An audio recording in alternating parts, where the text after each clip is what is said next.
Benvenuti al Giro del Mondo in 80 giorni, a cura di Radio Nostra, ogni martedì sera in diretta streaming dalle ore 21. Allacciatevi le cinture. Si parte. Buon ascolto.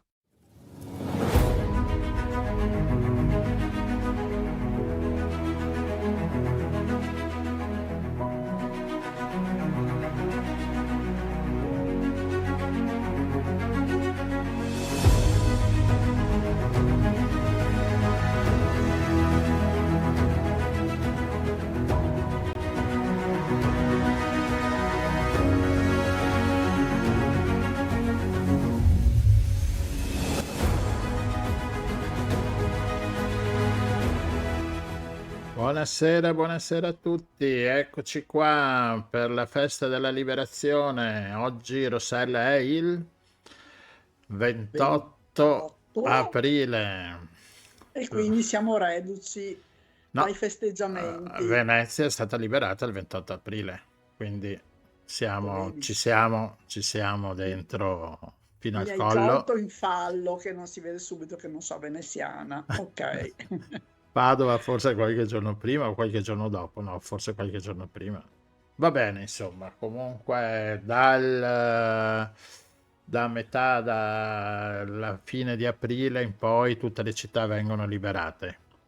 Quindi Si Mea libera liberano. tutti.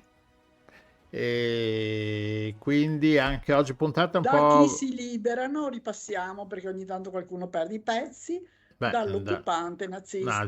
Nazi fascista. Nazi Perché, fascista, esatto, precisiamo tutti e due apparati.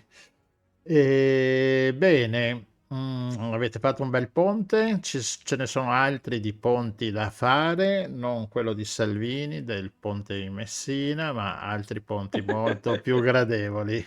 È finita anche la sigla, andiamo col primo brano che chissà chi sarà.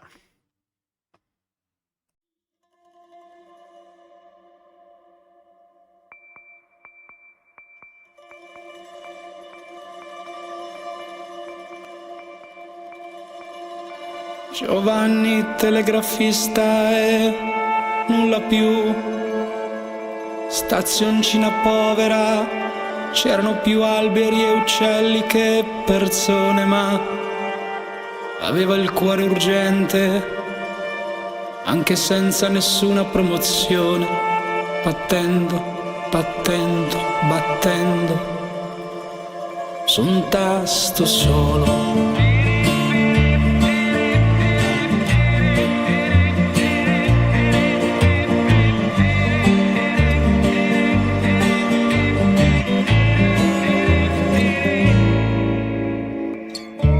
Ellittico da buon telegrafista, tagliando fiori, preposizioni, per accorciar parole, per essere più breve, nella necessità conobbe Alba,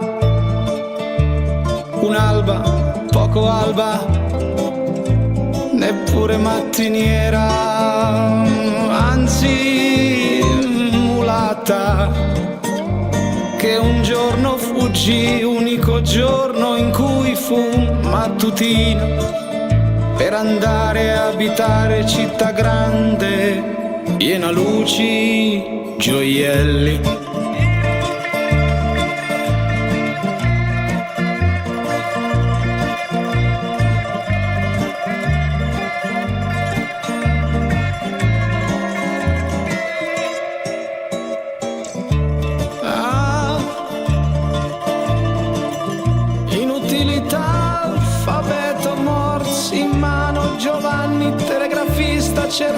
Cercare Alba ogni luogo, provvisto telegrafo.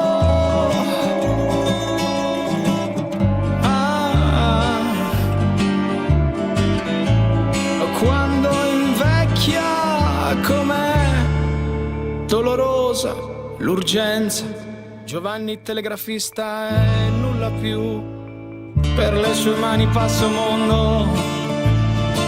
mondo che lo rese urgente, crittografico, rapido, cifrato.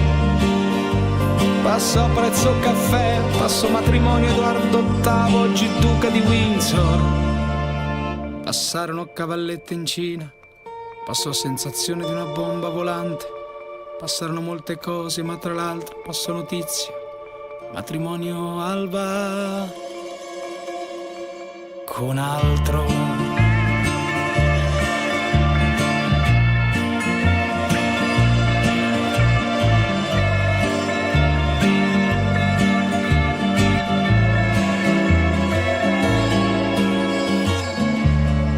Giovanni telegrafista, quello dal cuore urgente, non disse parola, solo 3 rondini nere, senza la minima intenzione simbolica, si fermarono sul singhiozzo telegrafico.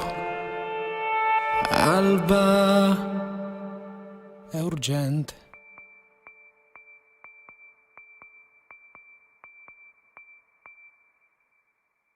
Eccoci di nuovo qua, Rossella, con la nostra mongolfiera. Stiamo trasvolando l'Italia per andare dove ci porta la nostra mongolfiera? Puntiamo sulla capitale, Andiamo a Roma. o Roma o morte? Beh, insomma, non esageriamo, Ecco. Allora siamo a Roma. A Roma andiamo da Emergency e troviamo Maura Morgini. Buonasera Maura. Buonasera a voi, buonasera Gianluigi, buonasera Rossella, buonasera a tutti. Allora, grazie per essere salita a bordo con noi. Maura è una volontaria di Emergency, ci diceva da tantissimi anni, complimenti veramente. Sì. E l'abbiamo chiamata per illustrare una campagna, insomma, che ci sembra molto importante e che ci teniamo ad aiutare a diffondere. Ecco, che è una campagna che il titolo è Ripudia la guerra, no? Esatto, Rossella, è una campagna ripudia, la scritta, come dire, al posto delle I si trovano 2 numero 1. Quindi ripudia viene scritto con 2 numeri 1 che in realtà, come dire, richiamano e svelano il ripudia. Ripudia nasce dal ripudio della guerra di Emergency e si richiama all'articolo 11 della nostra Costituzione. L'articolo 11 che ripudia la guerra come strumento di risoluzione di conflitto tra i popoli. È un articolo 11 come la nostra Costituzione, nato alla fine della Seconda Guerra Mondiale.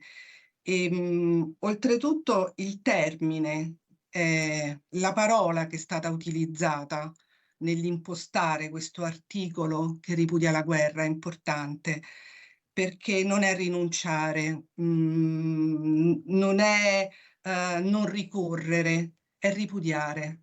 L'Italia che usciva dalla guerra la conosceva, l'ha conosciuta e l'ha sofferta e l'ha subita la guerra, quindi i padri e le madri costituenti sapevano esattamente dove sarebbe dovuto andare questo nuovo paese che stava nascendo, verso un mondo dove la guerra non facesse parte di questa Costituzione. Quindi è il ripudio, conoscere e quindi conoscere e non volerla mai più.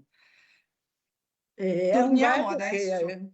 Ecco, no, è un verbo che a me piace perché non è passivo, no? Cioè No. è una cosa attiva, ecco, che insomma che abbiamo nella nostra Costituzione ed è un termine molto prezioso, credo. Assolutamente. E oltretutto non è proprio, cioè non è scritto lo Stato, il paese, la nazione, l'Italia ripudia la guerra. In questo modo è molto affermativo, è molto forte, come dici tu, Sì. è proprio...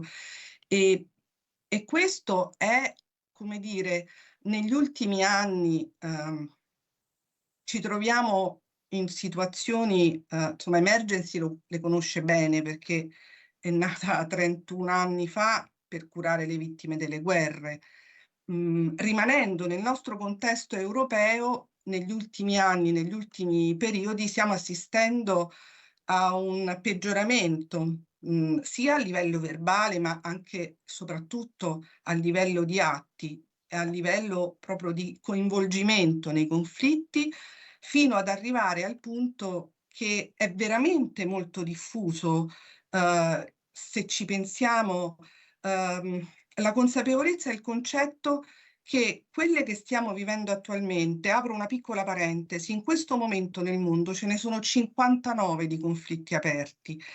Noi che siamo in Italia, noi che siamo in Europa, ne abbiamo uno sopra di noi, altri sotto di noi, ed è un mondo che si sta, come dire, è un mondo in conflitto.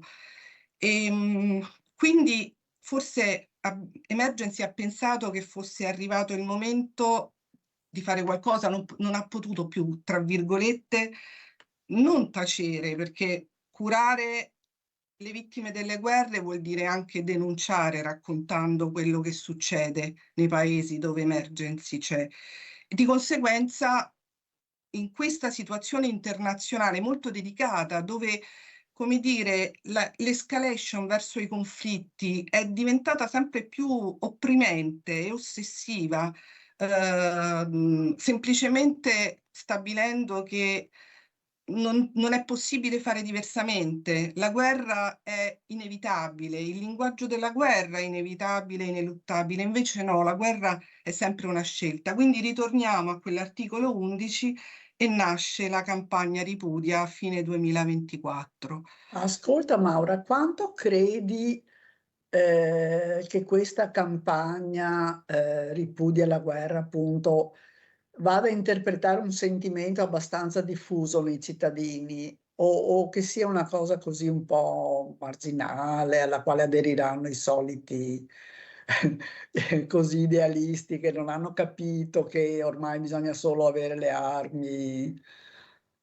Ma guarda Rossella, intanto da quello che in questo anno e mezzo, come dire, abbiamo verificato è che la campagna che è partita, come dire, è partita rivolgendosi più che come dire, alle persone, agli individui, è partita cercando di coinvolgere gli enti, le istituzioni. Siamo partiti invitando i comuni d'Italia e ad oggi più di 650 comuni hanno aderito alla campagna Ripudia, più di 300 enti culturali, siamo arrivati quasi a 1500 istituti scolastici. Questo che vuol dire? Questo vuol dire che all'interno, cioè dove c'è un comune che aderisce a una campagna che ripudia la guerra, ci sono cittadini che fanno parte di quel comune, ci sono scuole che si aderiscono, hanno all'interno alunni che sono sensibili a questi argomenti. Ecco, noi, come dire, possiamo dire che l'Italia e gli italiani la guerra la ripudiano. Continueremo la campagna, purtroppo al momento non si può dire che abbia una conclusione. È un percorso che continua con l'obiettivo proprio di creare una comunità di cittadini in grado di alzare la voce, di farsi sentire e far sentire la propria contrarietà alla guerra. L'ultima, la più recente operazione all'interno di questa campagna a cui teniamo moltissimo e teniamo che, come dire, speriamo che di essere tanti a sottoscrivere questo appello, è appunto, è un'operazione online che è stata lanciata qualche settimana fa. In pochi giorni ha raggiunto già più di 70.000 firme ed è un appello all'obiezione di coscienza. Si chiama Io obietto la guerra. È appunto un invito a unirci tutti quanti cittadini e a ripudiare e obiettare contro, per esempio, questa, come dire, ultimamente da un paio di mesi abbiamo sperimentato che sappiamo che da parte del Ministero, come dire, il Ministro Crosetto ha anticipato il ripristino della leva militare. Che suona Ehm, abbastanza anacronistico, no? ma da- Cioè, ass- così, alle nostre orecchie, ma come qua, la leva militare oggi? Per andare dove? A bombardare chi? per andare Per andare dove, appunto? Cioè, noi siamo un paese che ripudia la guerra. Dal 2005 noi si pensava che magari fosse stata abolita. No, è sospesa e la leva militare può essere ripristinata in caso di gravi situazioni di attacco verso il paese o di gravi situazioni. Questo è un paese che deve essere, come dire, indirizzato verso uno stato di pace, non certo uno stato di guerra, perché questo che vuol dire?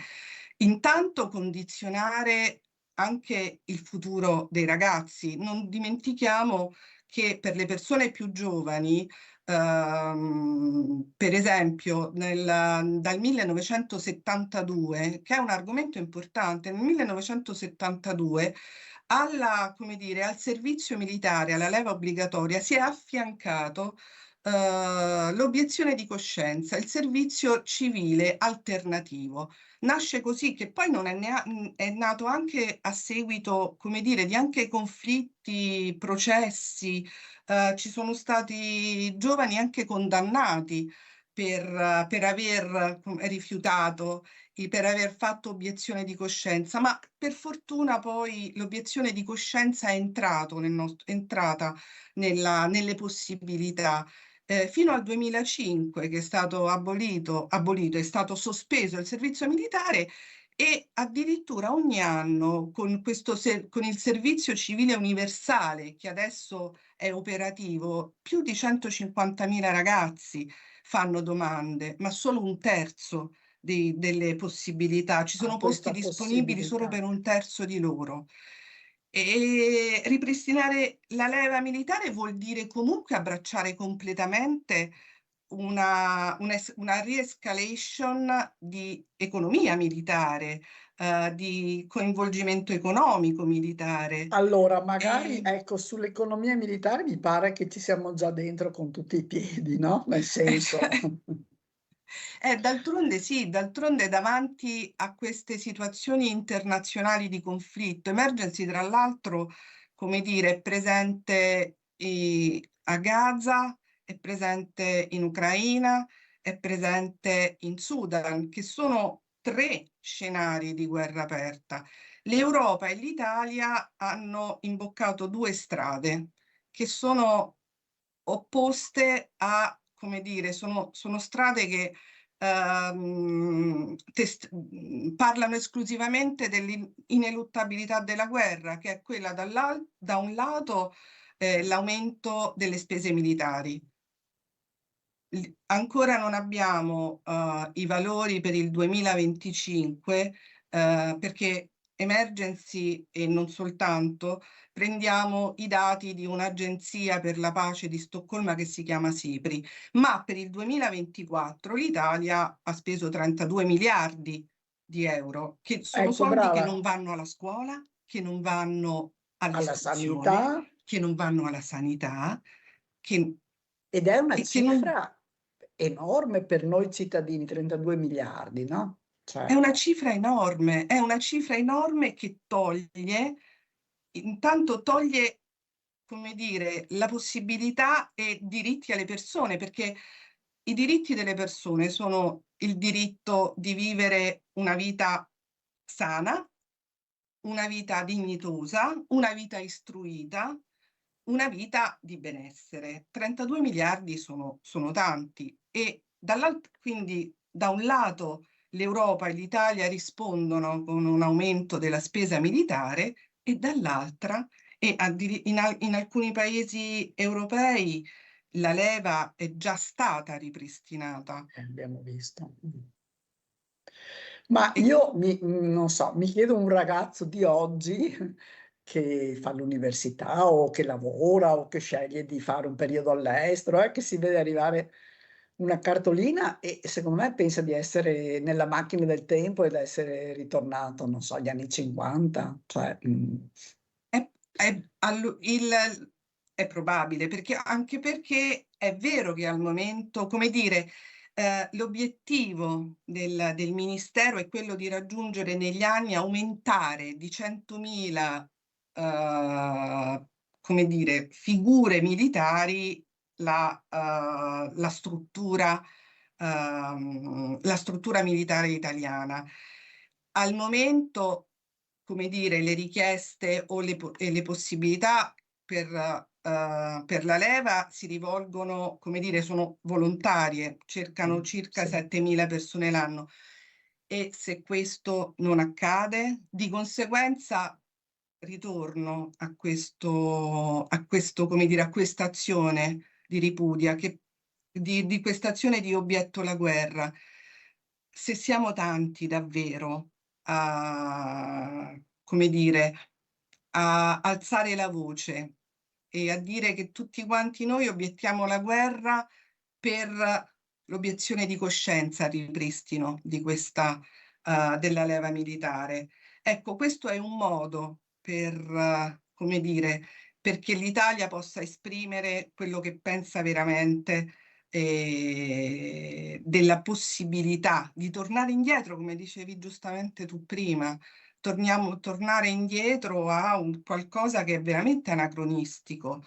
E questa, noi teniamo molto a questo appello, io obietto la guerra, ci teniamo che venga diffuso, Ascolta, quindi noi cittadini che cosa possiamo fare? Possiamo firmare questo appello per l'obiezione di coscienza per non ripristinare la leva obbligatoria. Esatto, siamo tutti obiettori. Siamo tutti obiettori. Possiamo diffondere la campagna fra i nostri contatti.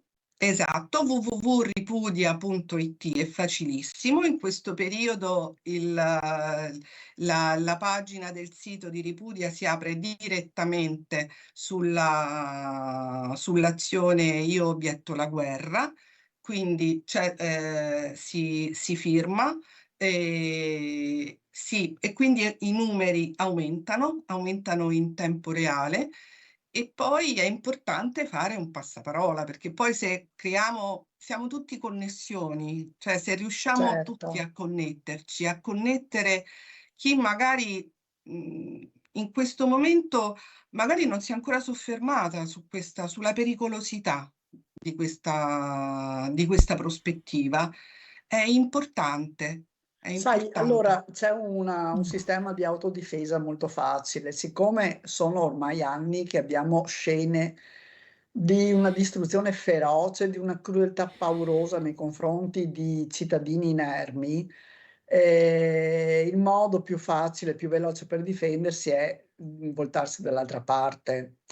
Per cui che è anche comprensibile da un lato, però bisogna anche rendersi conto che purtroppo siamo coinvolti nostro malgrado, ecco. Quindi Questo è vero, però se noi la vediamo da un'altra prospettiva, in realtà noi cittadini abbiamo già la risposta, cioè davanti alla possibilità del ripristino della leva militare o davanti alla possibilità e come dire, alla direzione di conflitto, alla direzione che fa prevalere l'azione militare all'azione diplomatica, all'azione che è quella che dovrebbe avere l'Italia. Noi una posizione ce l'abbiamo perché davanti alla possibilità di tornare a una leva militare, noi cittadini ci rifacciamo all'obiezione di coscienza per il ripristino della leva militare e abbracciamo l'azione degli obiettori di coscienza. certo. La risposta ce l'abbiamo. Bene, io invito a seguire appunto la pagina, il sito internet di Emergency. Io ho già preparato la nostra Il bollino da mettere sulla nostra pagina Facebook di Radio Nostra, l'ho già messo col bollino rosso ripudia la guerra Radio Nostra. Quindi invito tutti, ci sono tante possibilità di scaricare loghi, di scaricare banner e di pubblicizzare, insomma, questa, questo progetto di emergency che mai come adesso, no? È giunto il momento di aderire, di fare e di muoversi. Sì. Sì, sì, intanto grazie. Ecco, capire che ciascuno di noi, anche in questo, nel suo piccolo qualcosa può fare e unirsi ad altre persone e creare una, come dire, una voce più alta. E anche aiutare nei comuni per questa iniziativa, no? Di rendere il comune libero dalla guerra, ecco, perché è un'iniziativa anche questa molto Sì, bella. è bella anche l'idea dello spazio di pace Lo, no, che avete lo spazio di adottato. pace è il passo Ah, successivo. mm, Lo spazio di pace si crea insieme, dove un comune che ripudia la guerra non ferma la sua attività al ripudio della guerra. Un comune che ripudia la guerra, per esempio, può creare uno spazio di pace all'interno delle proprie attività, semplicemente ci sono diversi esempi. All'interno di uno degli assessorati, affidare a uno degli assessori presenti anche, come dire, l'assessorato alla pace. Quindi essere attenti alle collaborazioni che ogni ente porta avanti e quindi mettere da parte collaborazioni che ha con ditte, con enti che abbiano magari a che fare con l'industria delle armi. Certo. Questo è qualcosa che un comune che ripudia la guerra può portare avanti. certo. E non solo i Speriamo comuni, che ma anche sì. le associazioni e tutti i vari Anche le enti associazioni, gli possono enti, aderire, esatto, a questa attività. ma anche i singoli Sì, cittadini all'interno. Questo sito ripudia in realtà creare uno spazio di pace o attivarsi. C'è anche la possibilità, per esempio, di attivarsi come dire, cittadinanza attiva. attiva di monitoraggio. Mm, L'attività di monitoraggio all'interno delle città, dei paesi, di cittadini consapevoli e responsabili che monitorano il tipo, per esempio, di interventi che si fanno nelle scuole da parte dei militari oppure le Eh, industrie. eh, Eh, e questo è qualcosa a cui si può partecipare come cittadini. certo. E, Sì, sì, ne abbiamo parlato l'anno scorso, appunto, sì, dei militari invitati nelle scuole, insomma.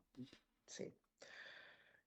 Mm. sì, ma perché d'altronde il messaggio che vogliono che prevalga è questo, è storicamente famoso: se vuoi la pace, prepara la mm, guerra. Sì, A noi, come dire, noi che siamo contrari alla guerra, siamo accusati di essere quasi dei sognatori.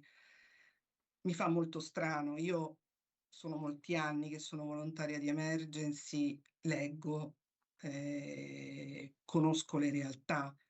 Come si può definire sognatore chi, come dire, in 31 anni ha visto più di 14 milioni di persone nei propri ospedali, ha cercato di ricostruire vite distrutte dalla guerra e non certo, è.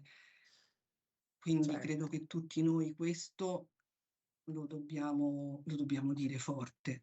Grazie Maura, no, non abbiamo finito. Ci sono No, anche dei abbiamo finito. numerini da dare. Il 971 471 10155 è il tuo 5 per 1000 di emergency, visto che siamo, no, Assolutamente. in fase Siamo di in tempo di dichiarazione di redditi. Grazie Gianluigi. Grazie.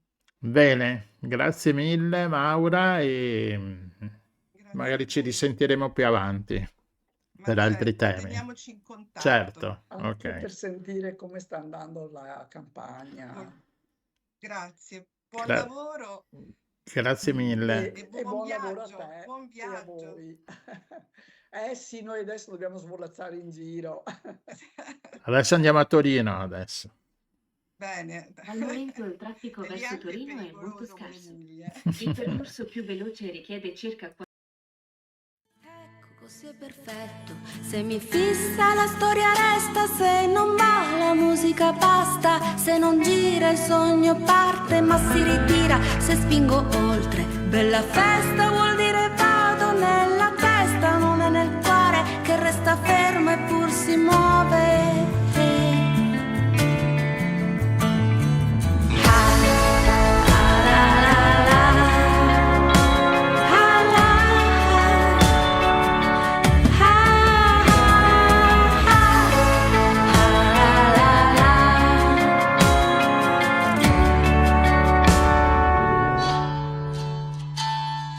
Certo, così è perfetto, nel cielo curve di colore, nuvole fisse come le ore, brucia la terra ma sposto il sole.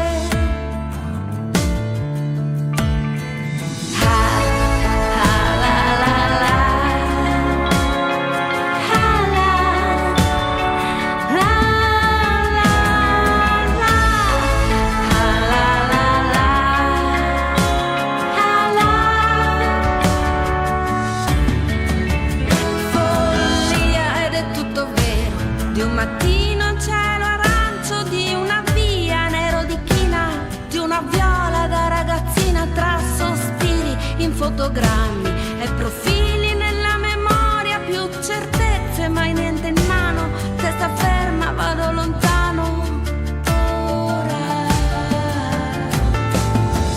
Lingua secca, tante parole, piedi a terra tra gli universi che oltrepassi e non resta traccia. Ti nascondi ma sulla faccia mostri segni.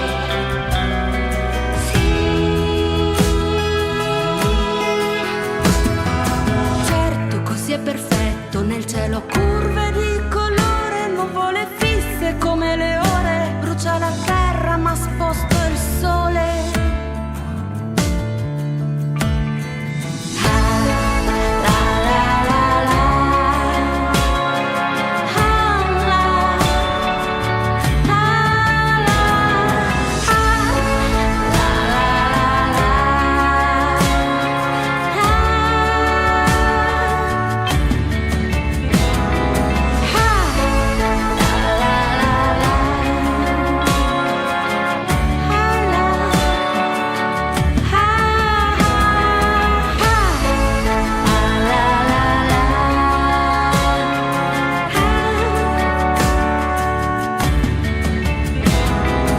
Ecco, così è perfetto.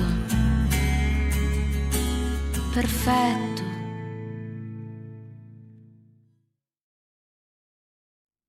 Eccoci qua nuovamente in giro con la nostra mongolfiera. Rossella, adesso torniamo o andiamo a Padova. A Padova ci siamo stati tante volte, no? E nel nostro cestello chi abbiamo? Abbiamo Gianluca Stefani che ci raggiunge nel nostro cestello della nostra mongolfiera. Ben arrivato Gianluca. Ciao Gianluigi, ciao Rossella, grazie per l'invito e salgo sul cestello, insomma. Sì, vieni perché Benvenuto a bordo, guarda che è comodissimo, vero? è Perfetto. comodissimo e poi sai cosa? Da qua in alto si possono vedere tutti gli alberi che ci sono nella zona per avere una certa memoria, perché fra 10-15 anni lo scenario sarà lo stesso? Io credo che la mongolfiera vedrà molto meno verde e tanto più grigio, quel marroncino un po' deserto, forse anche se magari sono un po' esagerato, ma sicuramente vedrà molto cemento, molto grigio cemento in più, purtroppo, di quello che stanno posando, di quello che continuano a consumare. Poi vediamo sempre però a ridosso delle elezioni queste amministrazioni che arrivano e promettono che fermeranno il consumo di suolo, che per loro il verde è fondamentale, quindi dovrebbero salire anche loro forse Forse in sulla questa mongolfiera mongolfiera. Allora, per per rendersi conto di tutto che città hanno sì. trasformato non solo Padova, ma tutte le nostre città un Allora, po' della penisola. abbiamo chiamato appunto Gianluca perché fa parte di ONDA, che è Organismo Nazionale Difesa Alberi, è tra i promotori di questa associazione che raggruppa, no, tante associazioni in tutta Italia. Raccontaci un Esatto, attimino l'ONDA che cos'è. sì. Allora, praticamente Onda è nato circa 2 anni fa e è nato da un gruppo di cittadini volontari che erano cittadini e cittadine volontarie che erano stanche di vedere gli abbattimenti di alberi sani anche per la maggior parte nelle loro città e quindi siccome non trovavano risposta nelle associazioni esistenti, perché purtroppo esistono sì delle associazioni come Legambiente, l'IPU, WWF, Italia Nostra, ma a volte queste associazioni non riescono a fornire una risposta concreta, purtroppo. Quindi Onda ha detto facciamo da noi, insomma, inventiamoci qualcosa e vediamo se riusciamo a fare. Siamo partiti in 7 e poi ci siamo allargati e teniamo al nostro interno circa 200 comitati provenienti da tutta Italia, da nord a sud, perché l'Italia è unica e in tema di ambiente e salute non si deve assolutamente dividere e neanche per le altre cose, ma in particolare per l'ambiente e la salute è di tutti e quindi non dobbiamo dividerci. E poi ha cominciato a conoscere anche vari esperti delle istituzioni nel campo dell'arboricoltura, ma non solo, perché abbiamo trovato al nostro interno anche ingegneri idraulici, perché ovviamente c'è anche un problema di abbattimento degli alberi lungo le sponde del fiume, che qualcuno Mm. dice che dopo succedono quei disastri che abbiamo visto in Emilia-Romagna quando è successa L'esondazione. quell'alluvione, quei fenomeni estremi e si è data la colpa agli alberi, quando in realtà non è proprio così. Quindi diciamo che Onda è neanche un'associazione perché noi ci facciamo chiamare una rete di Mm. comitati, proprio perché noi non vogliamo raccogliere neanche ad esempio il 5 per 1000 per non entrare in antipatia con altre associazioni. Il nostro scopo non è quello, il nostro scopo è diffondere una nuova cultura ambientalista e un'educazione ambientale. Sì, sì, mettere in rete i vari comitati e le varie associazioni su Esattamente. questo problema dei tagli degli alberi che ultimamente o perché devi fare la pista ciclabile o perché devi fare la linea del tram o per altri motivi ne vengono abbattuti tantissimi, no? Abbiamo visto a Belluno, ho visto il tuo servizio. Esattamente, Mm. ne vengono abbattuti tantissimi. Il PNRR purtroppo ha fatto una strage, ha dato mano libera alle amministrazioni e tra l'altro ha abolito anche certi reati come l'abuso d'ufficio che adesso l'Europa ci sta richiedendo di rimettere. Guarda caso però è stato sospeso nel periodo del PNRR. Eh sì, perché Nonostante nel mm, PNRR ci fossero anche dei vincoli che dovevano essere rispettati e non si capisce perché non ci sono stati i controlli da parte dell'Unione Europea, che ha anche lei purtroppo le sue colpe, perché nel momento in cui tu dai questi soldi a pioggia, ma senza verificare che questi soldi vengano spesi bene, beh, allora anche tu diciamo che hai fatto la tua parte. Quindi questo è stato un grandissimo problema e ha ingigantito anche la questione della poca trasparenza che già c'era, ma in questa maniera si è ingigantita veramente tanto anche con il discorso degli appalti, il discorso di dove andava a finire questo legno, perché abbiamo visto delle centrali a biomassa che è mm. uno dei problemi più grandi, forse legato all'abbattimento degli alberi, che praticamente vengono autosostenute, cioè vengono sostenute dallo Stato perché non è che che generano ricavi. Quindi lo Stato sostiene la combustione del legno, insomma, la produzione delle biomasse. Queste però deriva da una direttiva europea, perché è dal 2013 che la biomassa è stata dichiarata energia rinnovabile. Mm. E adesso ci accorgiamo che in questo periodo dove l'energia è sempre più cara e abbiamo bisogno, perché purtroppo non abbiamo fonti rinnovabili in modo tale da garantirci il fabbisogno energetico. Sul gas siamo anche in difficoltà, viene incentivato ancora di più le biomasse e questi sono i risultati. Ci troviamo le nostre città sempre più desertificate, i nostri boschi che cominciano anche loro a trovarsi in difficoltà, e se non capiamo che bruciare il legno non è la soluzione assolutamente, Certo. andremo verso quel paesaggio deserto e cementificato che speriamo di non Ascolta, ammirare ma mai. le amministrazioni non sono sensibili a questo problema?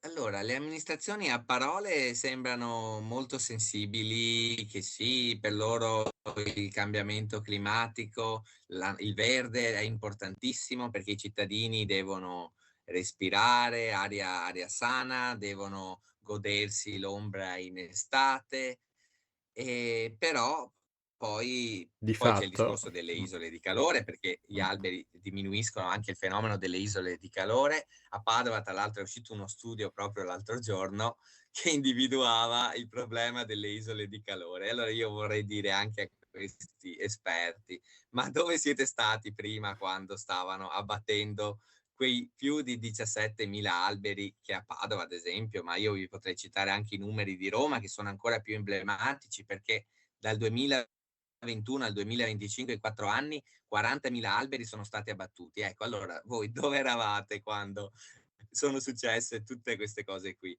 Quindi le amministrazioni a parole o quando vanno ai convegni, diciamo, gli piace parlare di verde, gli piace dire quanto sono verdi sono, quanti alberi hanno piantato, ecco. Poi c'è anche questo discorso qua, perché le amministrazioni pensano che il parametro per giudicare quanto sostenibili o quanto verdi, green siano, sono i nuovi alberi, quando in realtà non dovrebbe essere il nuovo albero il parametro per giudicare l'amministrazione, quanto sostenibile è stata l'amministrazione, ma la copertura di chioma. Quanta chioma in più tua amministrazione hai dato? Che percentuale? Ho dato Certo, più anche del perché 5%? i nuovi alberi, insomma, spesso vedi degli alberetti proprio che ci metteranno Esattamente, 30 anni a diventare alberi. non solo, di 10 che ne esattamente. impiantano ne sopravviveranno 2, 3, È proprio perché, così. perché poi ci Tantissimi vuole, muoiono. esatto. E quindi uno non vale uno per gli alberi. No. Eh, Allora ti dico quanto uno vale 3.000. ecco. Secondo Te l'ho- l'agronomo più la domanda importante te a l'ho fatta livello apposta. lo so, immaginavo. Secondo l'esperto agronomo più importante a livello nazionale, ma non solo, europeo e mondiale, dice che per sopperire la produzione in termini ecosistemici, salutistici, che le funzioni che un albero di con più di 70 anni dà attualmente, ci vorrebbero 3.000 nuove messe a dimora. E quindi quando tagliamo un albero pensiamo che per sostituirlo ce ne vogliono 3.000. Forse così allora capiremo quanto importante è quell'albero adesso da salvaguardare. Ascolta, ma i cittadini cosa possono fare concretamente? Allora, i cittadini possono fare molto in realtà. Io sono partito da zero praticamente facendo un, un video su Facebook dove mi seguivano 5 gatti, 6 gatti. Quindi, nel senso, il cittadino ha un grande potere. quello di ribellarsi, quello di non accettare lo status quo, di non accettare la condizione che gli viene imposta dall'alto, e quello di farsi delle domande, perché tante volte le persone non si fanno nemmeno le domande: ma perché abbattono questi alberi? Ma dove vanno a finire questi alberi? Ma perché il comune non mi pubblica i dati della perizia? Perché non, cioè, lo dice l'esperto, ok, va bene, ma è vero questa cosa qui? Cioè, basta che un E esperto mi l'esperto chi dica. è? Chi è l'esperto? Perché non si sa neanche il L'esperto chi nome è? Esatto, dell'esperto. basta che guardandomi l'albero a occhio, diremo in Veneto, mi dice questo traia, questo tieni su. Cioè, no, anche no, insomma, ci vuole sempre quel meccanismo scientifico. Poi gli esperti hanno studiato e bisogna anche, diciamo, riporre la nostra fiducia in loro, ma questa fiducia, dopo quello che sta succedendo, dopo quello che si è dimostrato succedere, che alberi sani vengono abbattuti per un business, adesso devono dimostrarci che stanno facendo le cose in maniera fatta come in maniera di Dio comanda, ecco, insomma. Un altro problema perché l'albero rimanga sano sono le potature. Quindi no, Eh. nelle città si vedono delle potature oscene, no? Terribili, delle potature terribili, e tra l'altro in tantissimi comuni italiani non esiste ancora un piano del verde, e questa è una delle cause per cui queste potature selvagge, dette anche capitozzature, le vediamo sempre più spesso. Inoltre c'è una legge che vieta, sì, che dice che la capitozzatura è illegale, però non viene fatta rispettare, anche perché non c'è una sanzione, non prevede una sanzione. Una legge che non prevede una sanzione, allora non si Non la capisce che fai cosa serve. rispettare, no? Esatto. Esattamente. E tra l'altro quelle che ci sono adesso in pochi comuni dovrebbero essere inasprite molto di più, perché adesso sono 200 euro a pianta.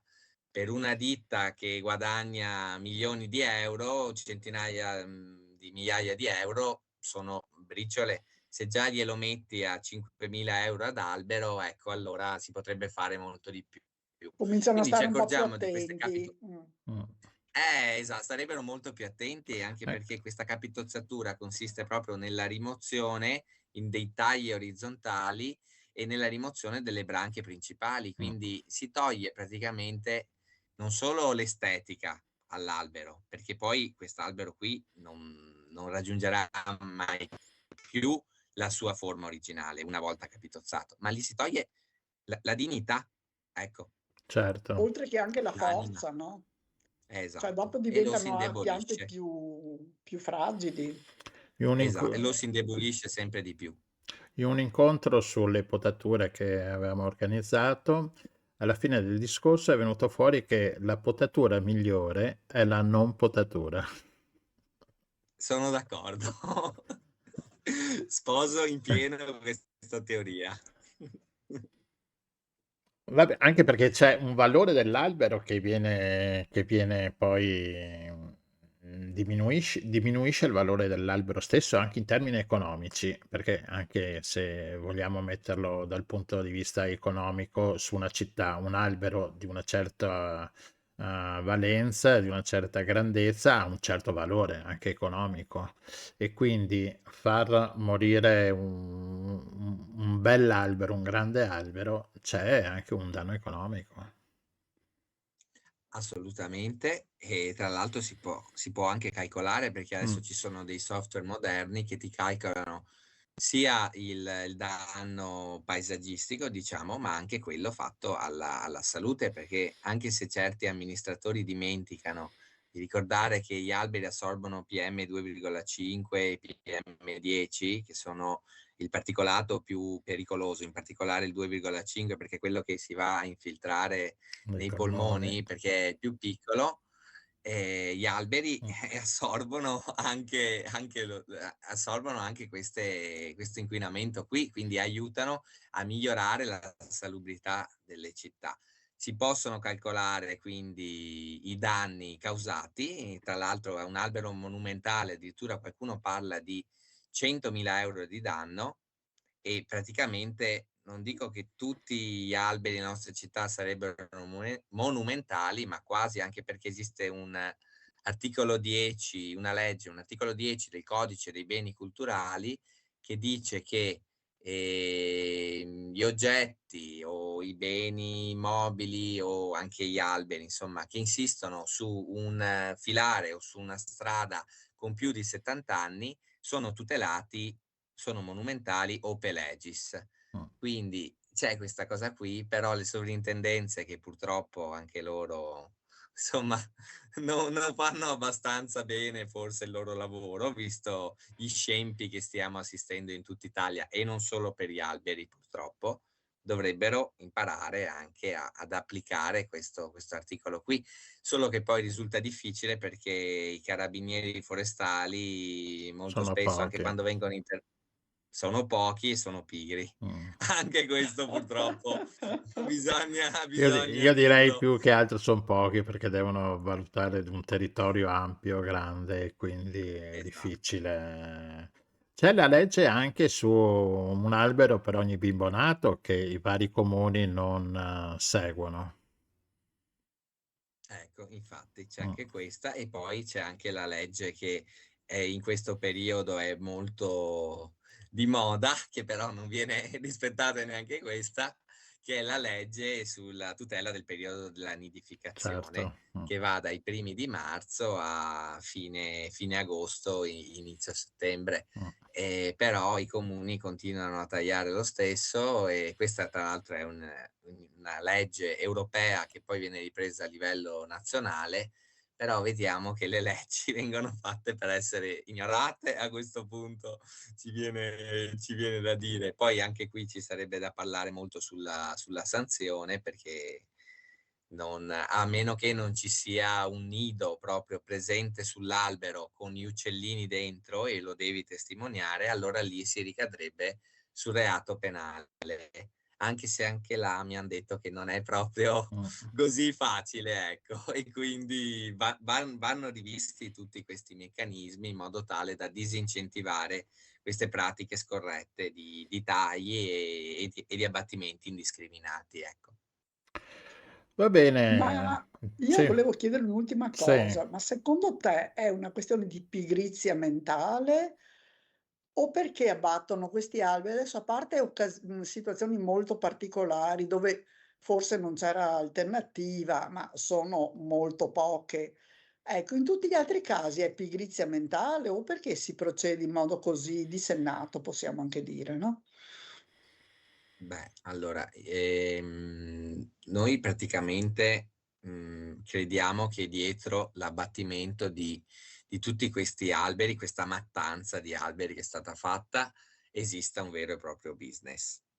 Un business legato al discorso del cippato, delle biomasse, ma anche per la realizzazione di mobili. Pensate che noi a Padova abbiamo avuto un caso di un albero che è stato abbattuto nel periodo di Ferragosto, il 13 agosto, e qualcuno, e cioè l'assessore stesso ci ha detto che l'albero è stato abbattuto per sbaglio.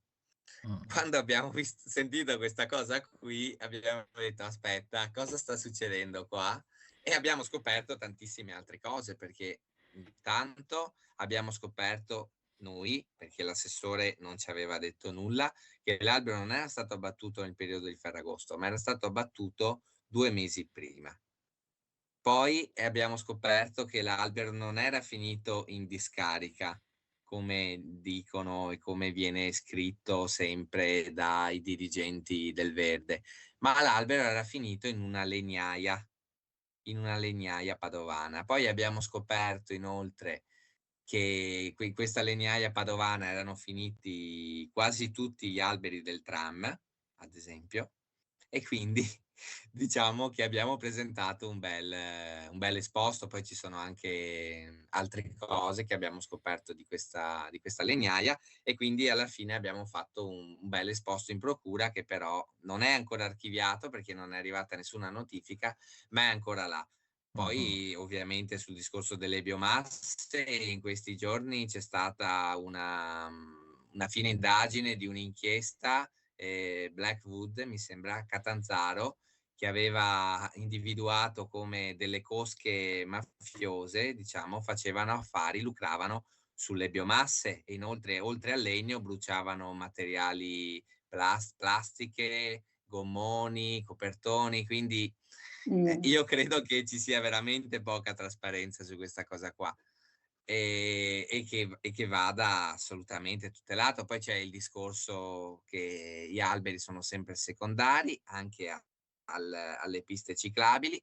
Vengono fatte queste piste ciclabili in mezzo a dei filari, che tra l'altro il filare dovrebbe essere una valorizzazione in più per la pista ciclabile, perché io sfido chiunque a volersi fare una pedalata in bicicletta Sotto il sotto sole. un sole di 40 gradi in piena estate, invece che farselo all'ombra, che tra l'altro è molto più bello, molto più sicuro e anche molto più piacevole, insomma.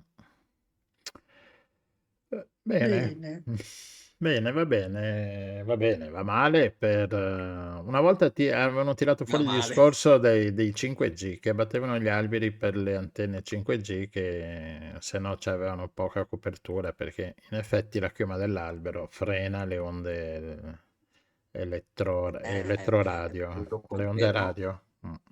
Te lo confermo anche per il discorso che gli alberi hanno all'interno l'acqua Sì, sì, e sì. quindi l'acqua riesce a bloccare il segnale. Ma tra l'altro No, questa no, cosa ma qui viene sì, sì. scritta anche in dei documenti ufficiali del Ministero britannico e del Ministero americano, quindi No, ma basta vedere poi io non anche. credo sia solo questa No, la basta causa, vedere anche il Giro eh. d'Italia, quando ci sono le riprese del Giro d'Italia, quando ci sono le riprese video dalla moto che passa sotto a un filare di alberi, la trasmissione è disturbata e quindi dopo viene ripresa dall'elicottero. Tanto Esattamente. per capire che appunto gli alberi fermano le onde radio. Va bene, Gianluca, grazie. Se avete novità, noi siamo sempre disponibili a pubblicizzarle, a dare un po' di megafono alla situazione, all'evento, se si creano, oppure qualcosa che succede, siamo sempre qui, siamo sempre pronti con la nostra mongolfiera che dall'alto controlliamo. Io vi ringrazio molto per l'ospitalità e mi ha fatto molto piacere conoscervi, vi ringrazio e adesso allora per la mongolfiera devo buttare giù Adesso i- no, se butti giù i pesi noi saliamo ancora su, quindi vediamo un po' cosa facciamo. Giusto, bisogna... Sgasiamo un po' il pallone. Boh. Ciao In bocca al Gianluca. lupo. Ciao Gianluigi, ciao Ciao Rossella, Gianluca. viva il lupo, Ciao. in questi momenti li ammazzo. Esatto.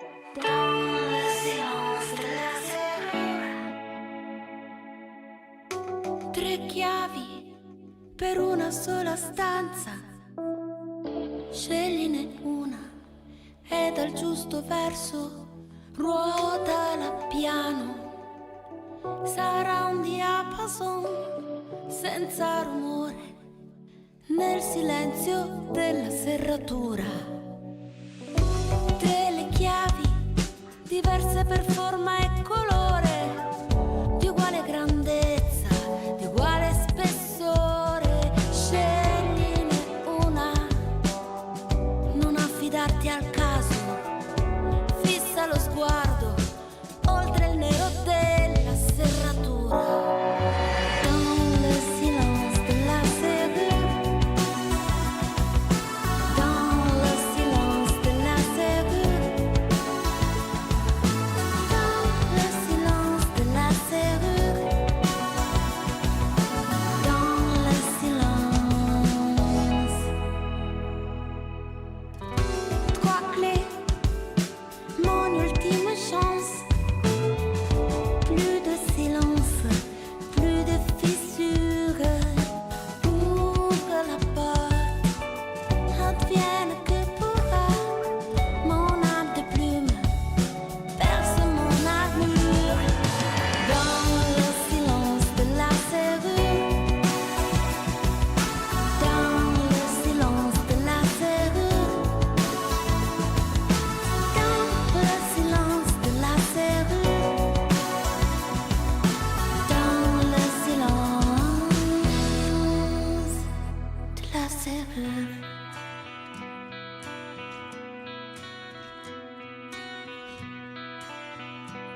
fessure,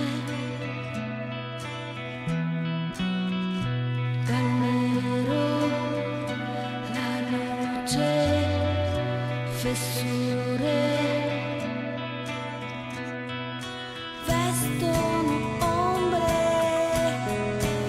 era questo il mio mondo, ora è carta che brucia, che tra soffi di fumo scompare.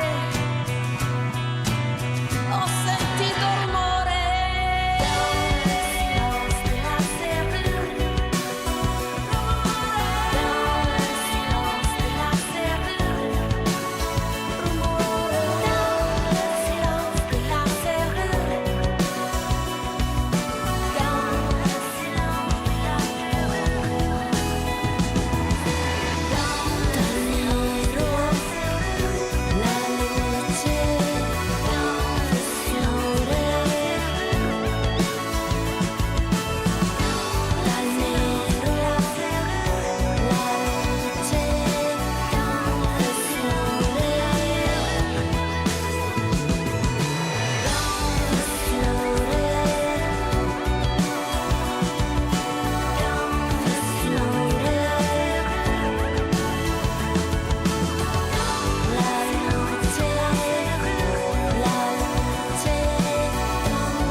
della sera,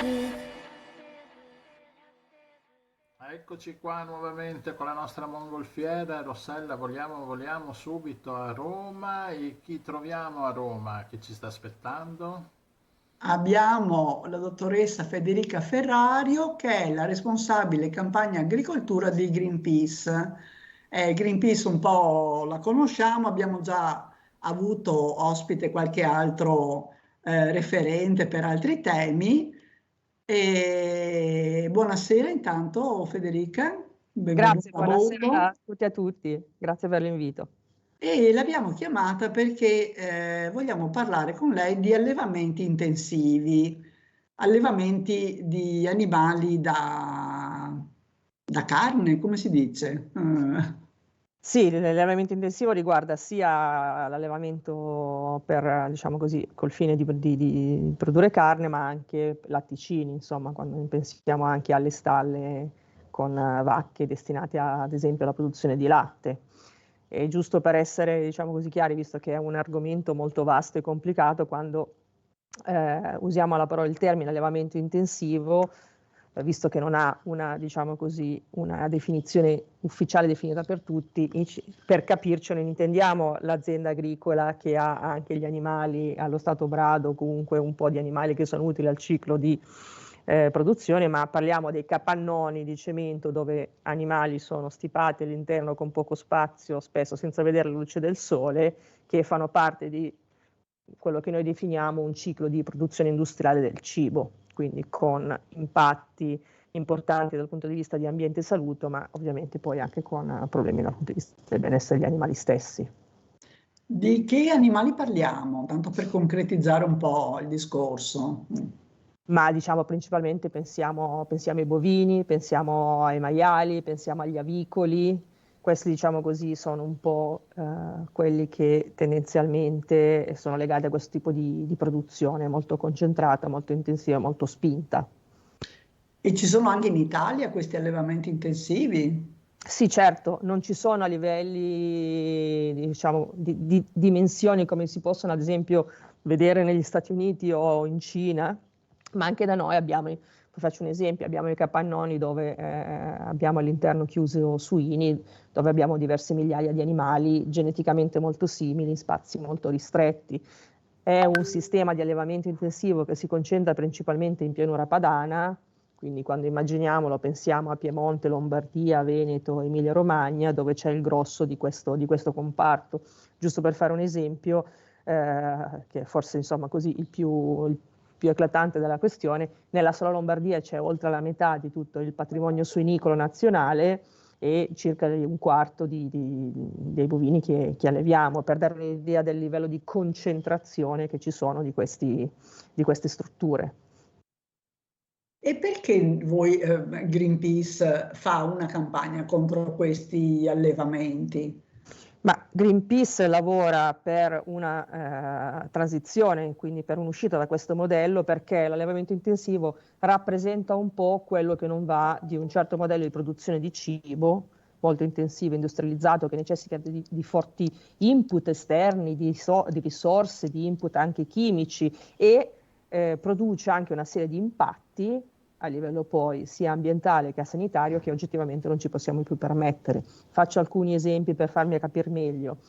Per dar da mangiare ovviamente a questo numero esorbitante di animali costretti in queste strutture, diciamo così, stiamo anche deforestando, per fare un esempio, magari qualcuno che pensa a un esempio lontano, però stiamo anche facendo la deforestazione in Sud America, perché andiamo a deforestare per far spazio a coltivazioni, a monoculture spesso come la soia, che diventano poi mangime per questi animali.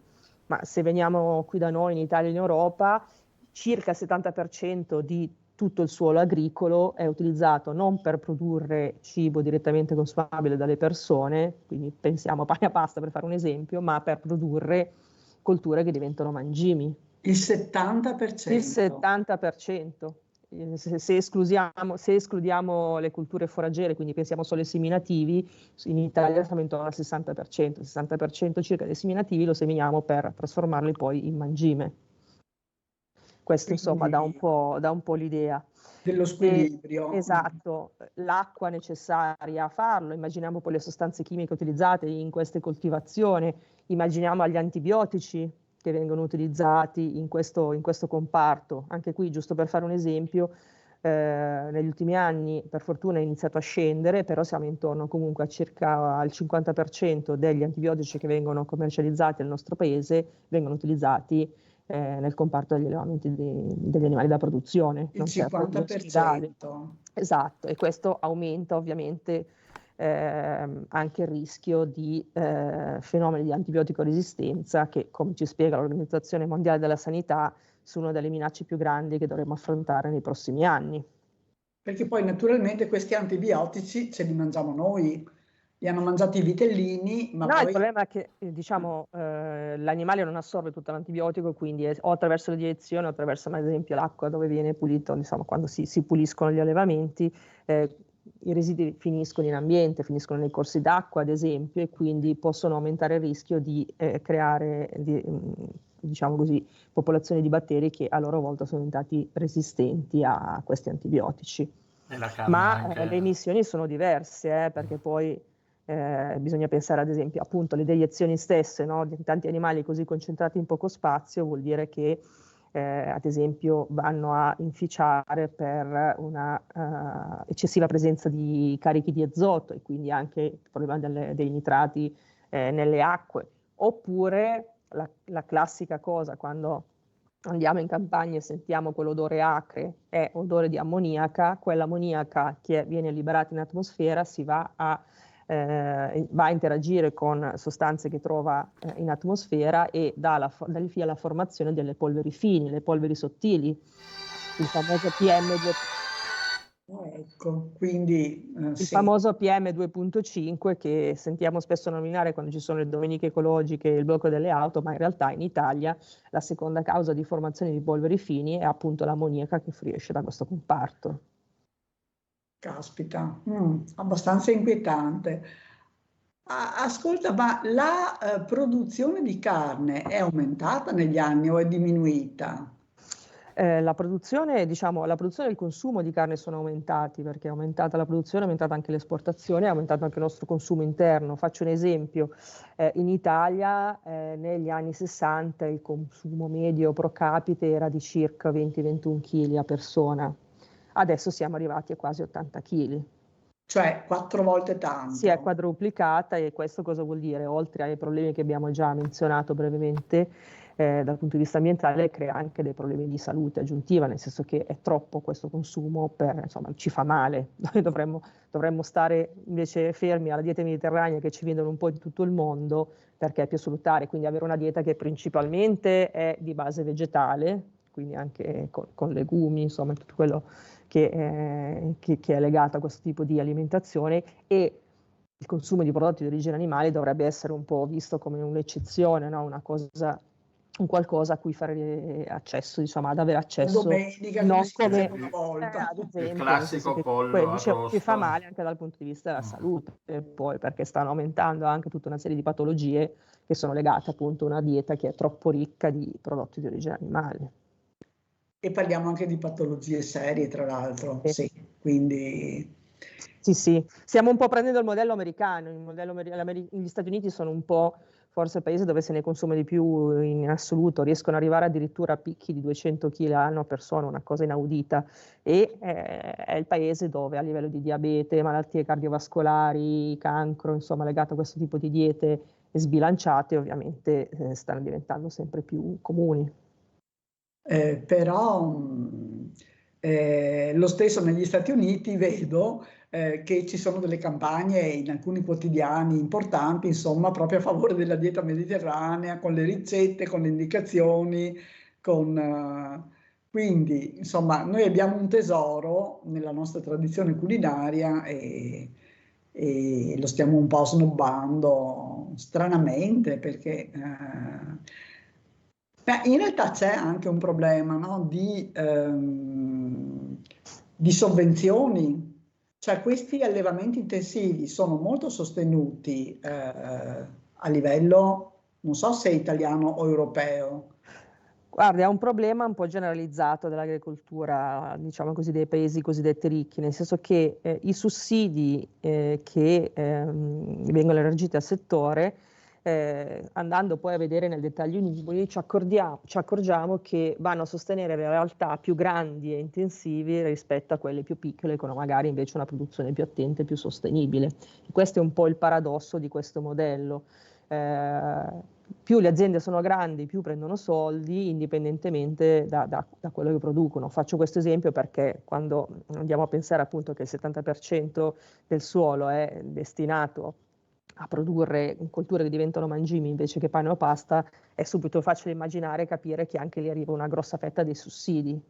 E è un po' paradossale perché poi andiamo a finanziare un modello che, essendo così spinto, estremizzato, poi ovviamente si porta anche tutta una serie di altre problematiche che poi sono difficili e costose da gestire. Un esempio fra tutti, l'aviaria. Sappiamo che ogni tanto abbiamo queste epidemie e essendo appunto gli allevamenti, il modello dell'allevamento intensivo, un modello dove hai in uno stesso spazio molto ristretto animali geneticamente molto simili che vengono anche trasportati magari da un capannone all'altro, da un allevamento all'altro, quindi diciamo questo è il terreno perfetto per il proliferare di patologie.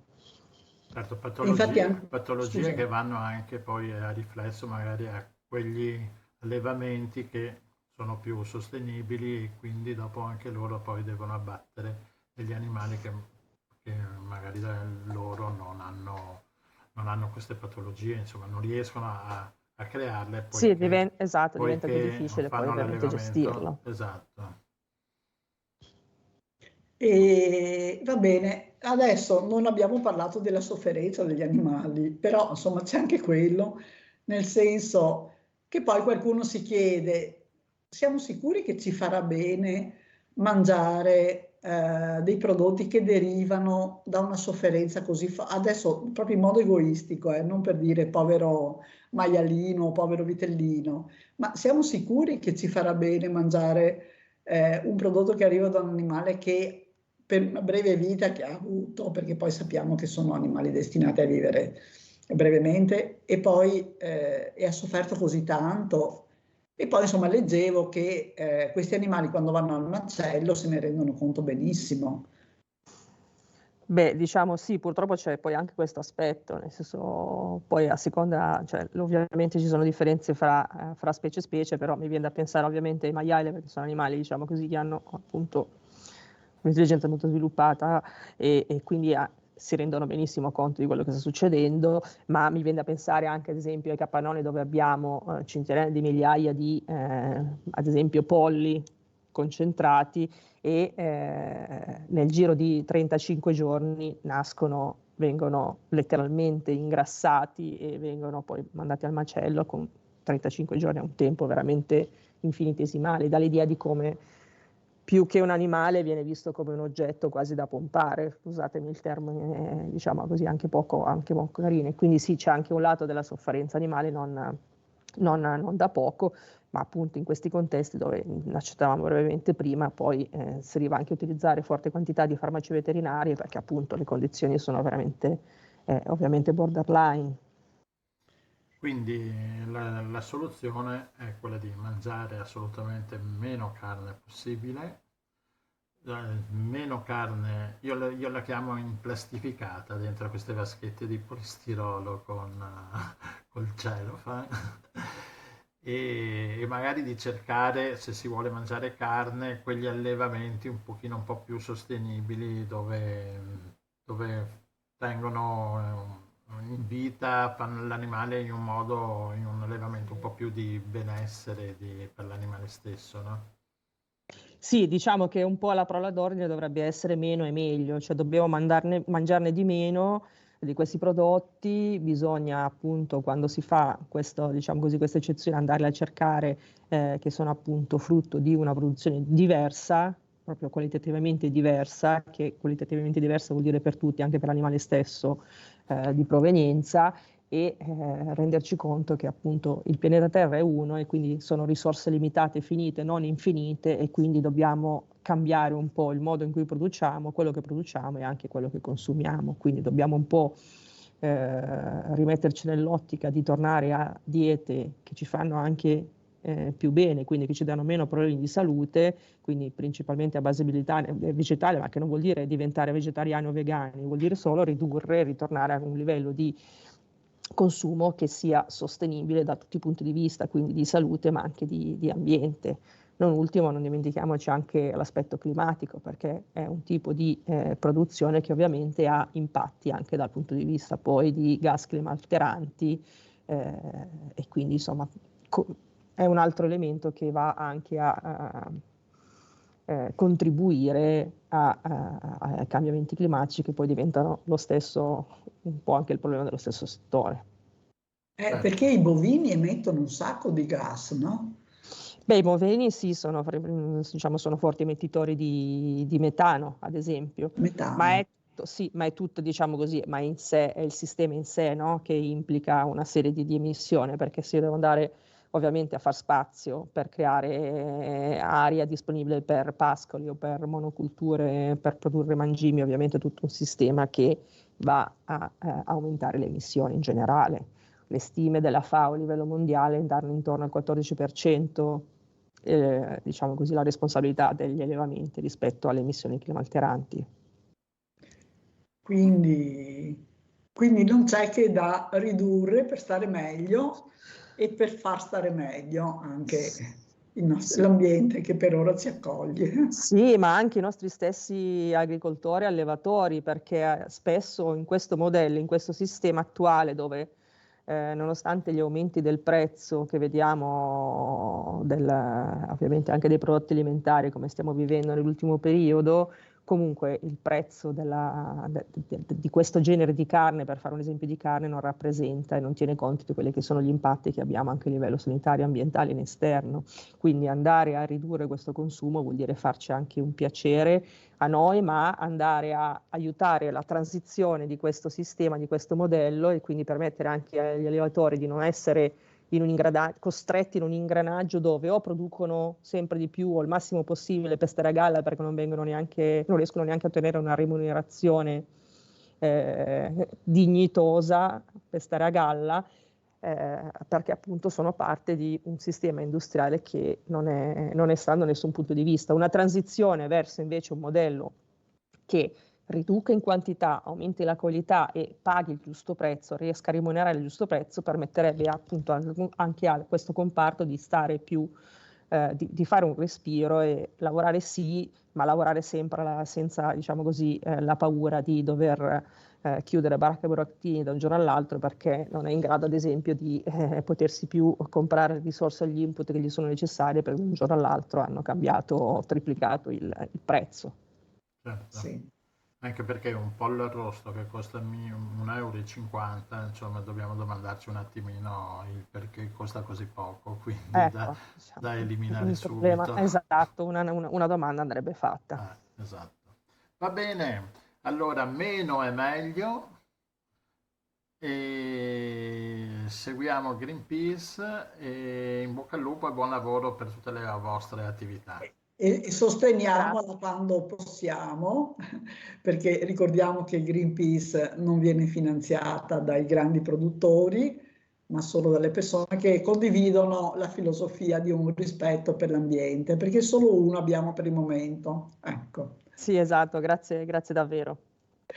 Grazie Federica, buon lavoro. Grazie. Make it full of you. Why don't you do right like some other men do?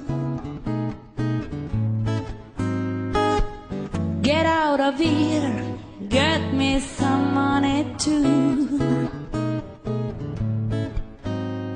You're sitting down, I wonder what it's all about. You ain't got no money that you pull you out. Why don't you do right like some other men do? Get out of here, get me some money too.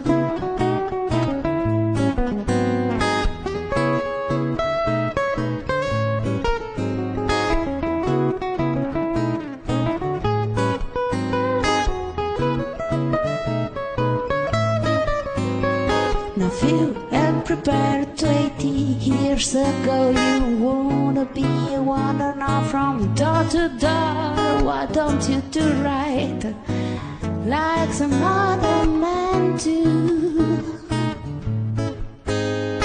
Get out of here, get me some money too.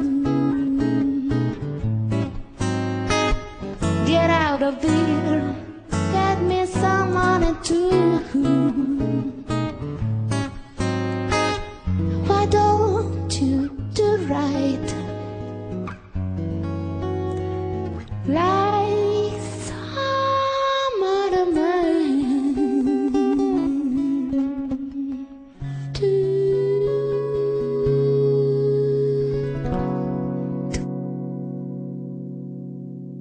La musica, eccoci qua, nuovamente tornati e finalmente abbiamo Angela. Non so se prima ho detto Agnese, ma si chiama Angela Davis Loconte. Buonasera, ciao Angela.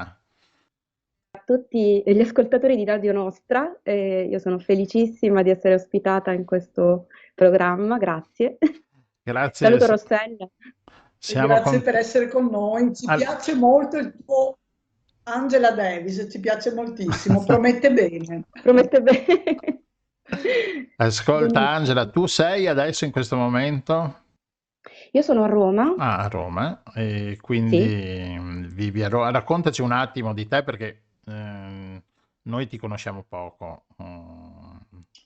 E niente, raccontaci, abbiamo ascoltato i tuoi brani, sono molto belli, anche di jazz qualcosa, no? Esce fuori. Sì.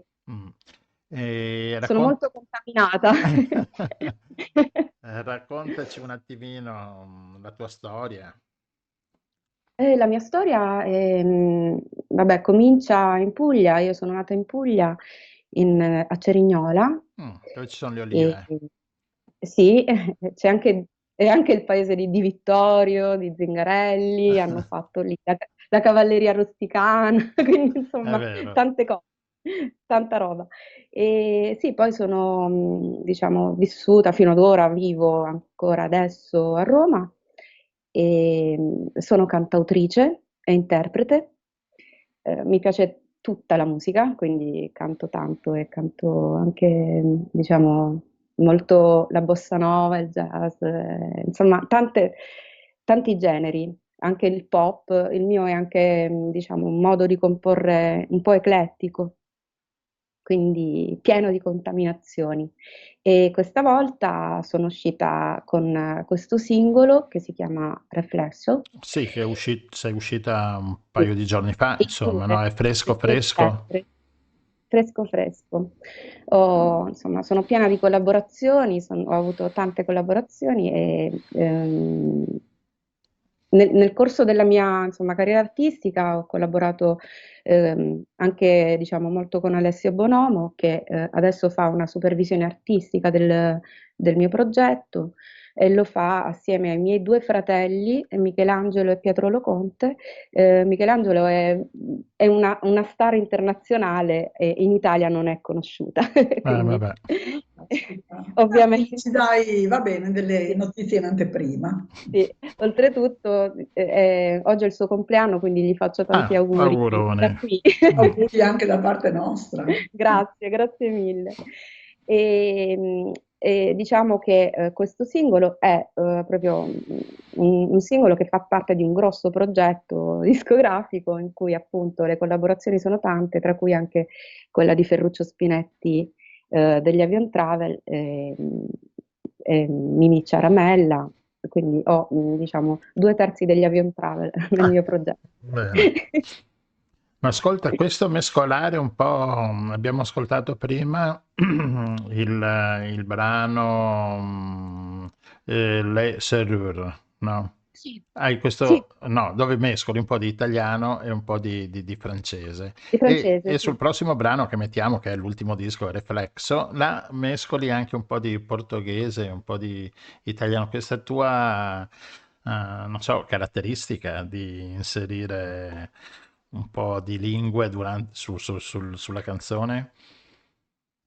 Deriva dal fatto che deriva da un omaggio che voglio fare a diversi generi musicali che mi sono stati, diciamo, molto cari nel corso della vita, e la musica francese e tutto il Brasile, e tutta la musica brasiliana che ancora canto.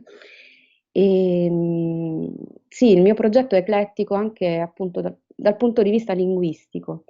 E poi, insomma, non sono insomma, la prima a fare questo tipo di esperimento, ricordiamo, non per paragonarmi assolutamente, però ricordiamo Battiato, insomma, e altri che hanno fatto anche questo tipo di contaminazioni, anche linguistiche.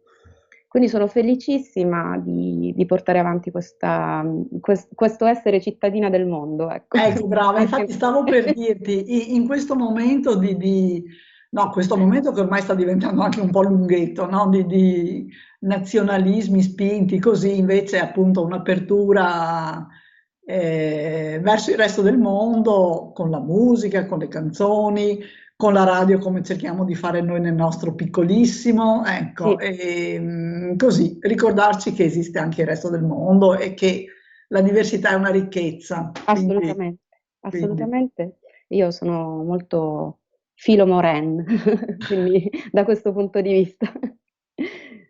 Bene, io sì. No, volevo chiederti, ora suoni le prossime tue uscite, così ovviamente sarà nell'arco del laziale, zona di là, oppure esci anche un po' in giro per l'Italia? Sì, sto tentando appunto di generare questo tour che comunque toccherà insomma diverse città italiane. Quindi non è ancora pronto, quindi non posso dare anteprime, però diciamo, ci sto lavorando anche bene. Bene, allora per seguirti tu hai un canale YouTube, ho visto, dopo? Sì. Sì, e dopo dillo, che così. Sì, Angela Davis Loconte, sì, su YouTube, su Spotify, io sono uscita su tutte le piattaforme online e devo dire grazie ad iMusician Digital e soprattutto ringrazio Anna Virella che diciamo, ha curato appunto questa distribuzione a livello diciamo proprio di piattaforme, quindi a livello mondiale e sono felicissima insomma. E quindi ho i miei canali che sono soprattutto Instagram, Angela Davis Loconte e Facebook e poi chiaramente Spotify, insomma tutto quello che riguarda Sì, tutte le piattaforme tutte le piattaforme, dove sì. si ascolta e si Sì. vende, si acquista anche la musica. E i dischi è difficile farli, no? Cioè non È vanno più di moda. difficilissimo fare. Sì, E costano tantissimo a fare. sì. Piuttosto si fa una scelta di stampare in vinile certe volte. Addirittura. Sì, perché il vinile riporta all'importanza di Di avere ascoltare la musica. materialmente, sì, sì, No, ma è vero, in qualcosa effetti è vero. ci mette. Quando tu hai un vinile, tu lo appoggi sul Sì, giradischi, ti siedi e ascolti, no? Mentre verissimo. con, mentre con le piattaforme, sì, la puoi sentire in qualsiasi momento, metti le cuffiette dal telefonino, però fai anche altre cose, no? Cioè, mentre gustare la musica dal disco è anche tutta un'altra cosa, insomma, l'ascolti proprio veramente in tutti i suoi particolari, insomma, no? Almeno Verissimo. questo è un po' quello che mi succede a me e a tanti, insomma. Credo che sia esperienza comune, sì, Sì, sì. appunto. Va Sì, bene. E però ci sentiamo a Reflexo, l'ultimo tuo pezzo, che lo ascoltiamo adesso. grazie.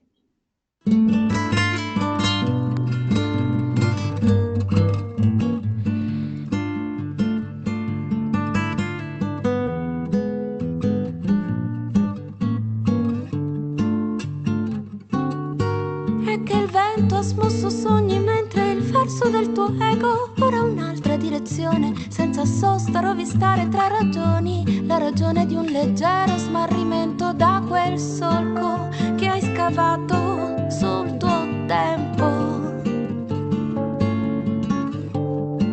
Como vasos comunicantes do desejo de amar.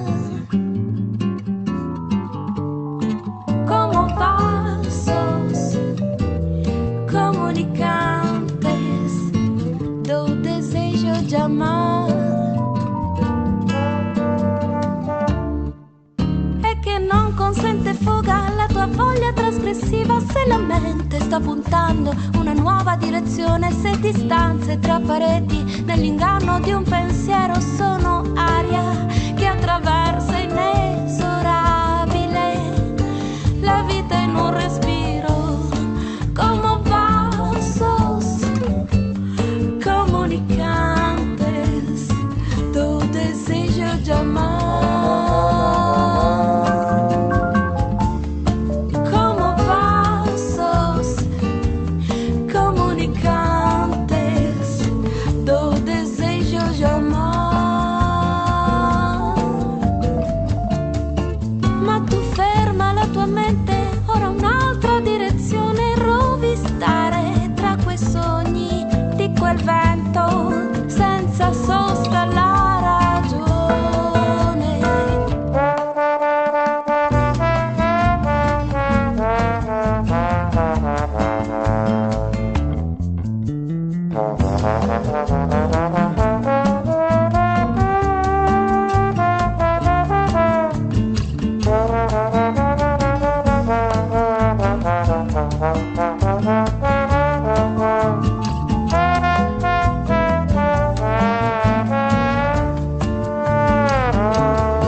Ma tu ferma la tua mente, ora un'altra direzione, rovistare tra quei sogni di quel vento senza sosta la ragione.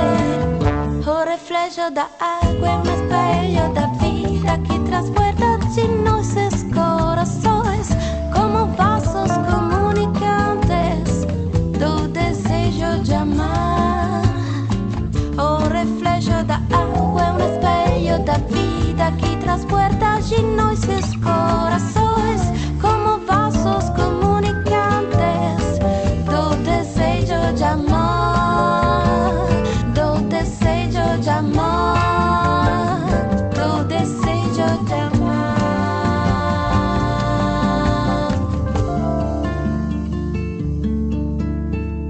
Eccoci qua, Reflexo di Angela Davis Loconte, abbiamo ascoltato, è presente con noi Angela, eccoti qua.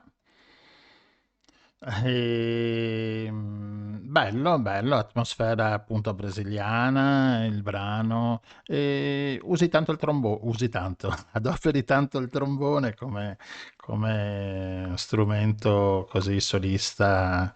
L'ho sentito anche sulle altre canzoni. Il Sì, trombone che, diciamo, chi è Luciano Pischettola, giusto? sì, Boh. giusto. Mm. E bello, insomma, viene da riascoltarlo più volte e dico a tutti riascoltatelo più volte, insomma, anche sulle piattaforme digitali liquide, come si dice, no? Adesso è la musica liquida. Sì. Io, diciamo, questo brano l'ho fatto per un motivo, perché appunto sembrava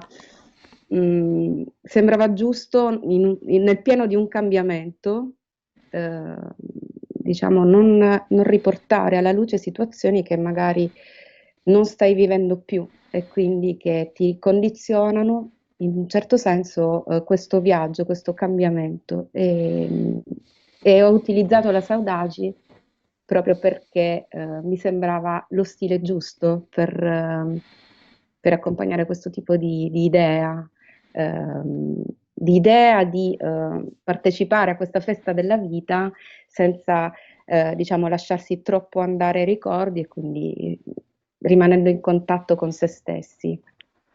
Era questa la mia idea. Beh, insomma, ci si sente, è riuscito, insomma, è un bel prodotto, un bel brano, bella musica.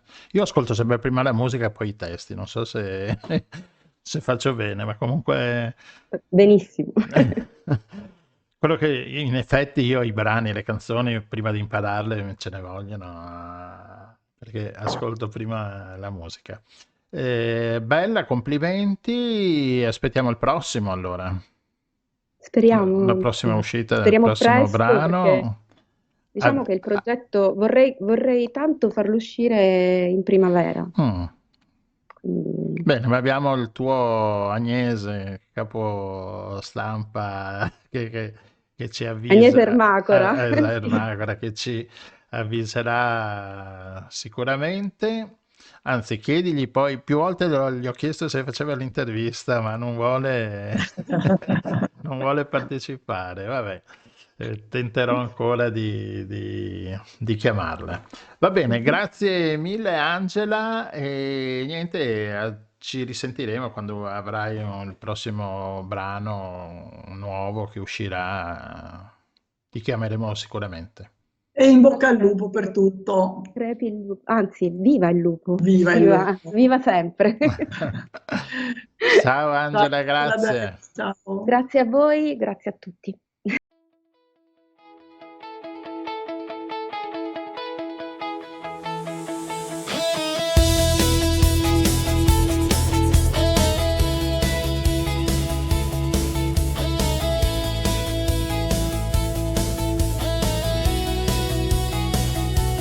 Radio Nostra è qui con te, accendi il cuore e ascolta che c'è. Dal microfono voliamo via,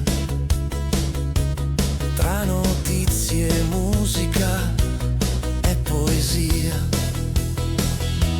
Radio Nostra è la nostra voce, il mondo gira e lei ci conduce in 80 giorni o anche di più, ci porta lontano, non torna mai giù. Ambiente, spettacolo e verità, su Radio Nostra la libertà. Radio Nostra è la nostra rotta, tra onde sonore la mente raccolta, un giro del mondo in ogni puntata, la curiosità è sempre invitata. Non servire un biglietto, solo ascoltare. C'è chi racconta e chi sa sognare, da qui parte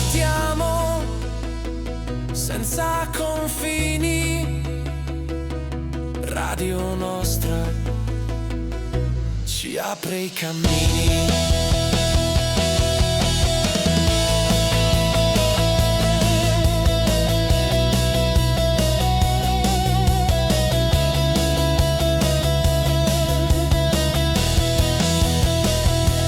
Radio nostra è la nostra casa, dove la mente mai si riposa, ogni domanda trova il suo perché. Su Radio Nostra succede di tutto, succede con te.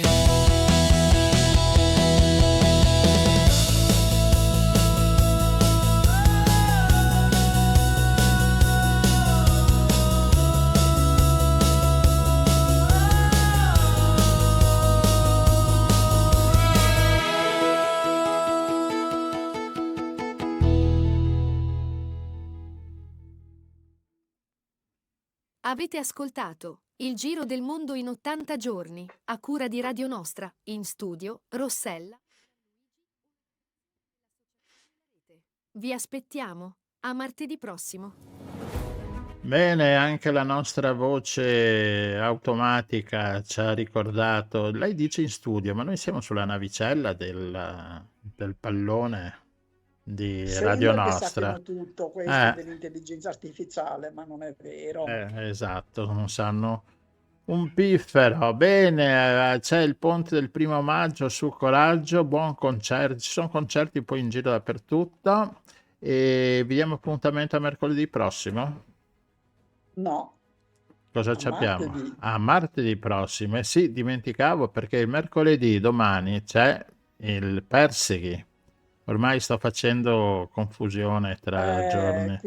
Non so Qui più il giro del se... mondo è un po' geloso, la se il montagniera è un gi- po' gelosa di questi perseghi, perché Esatto. E sono ancora acerbi un po'. Aspetta e vedrai a luglio che bei Perseghi che abbiamo. Bene, a martedì prossimo. Ciao a tutti. grazie a tutte e a tutti.